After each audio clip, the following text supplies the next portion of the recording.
In 1869, a company of 10 men, led by John Wesley Powell, set out from Wyoming to explore the Green and Colorado rivers all the way down through the Grand Canyon.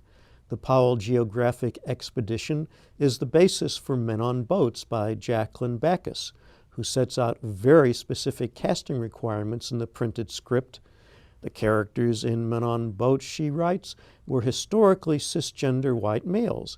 The cast should be made up entirely of people who are not.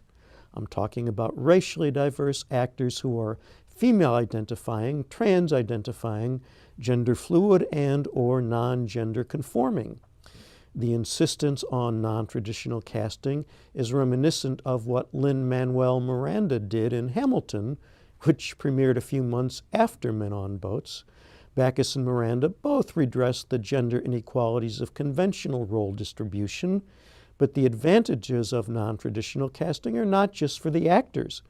The audiences at Hamilton and Men on Boats experience historical events without the historical limitations of who could participate in such events. We all benefit from models that expand our ideas of what is possible. In the recent staging of Men on Boats at the Webster Conservatory, the casting had the diversity Backus prescribed.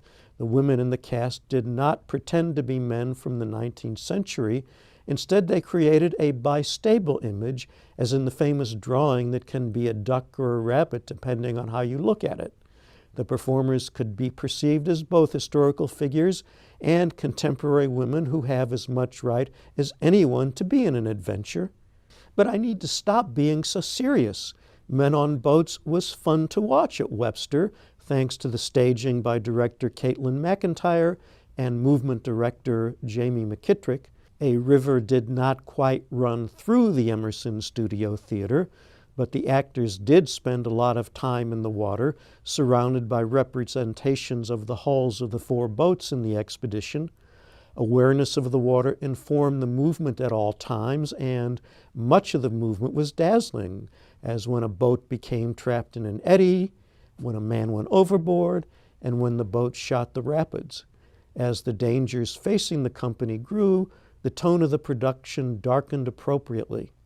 The representations of the boats did not convey the size of the actual boats, which were large enough to hold 10 months of food, but I don't see any way around that difficulty.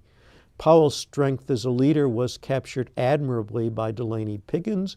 The other members of the company were portrayed just as vividly by Haley Medrano, Kia McKernan, Emily Sturgis, Natalie Walker, Maya Christian, McKenna Percal, Kayla Braxton, Linda Cortez, and Sophie Merck.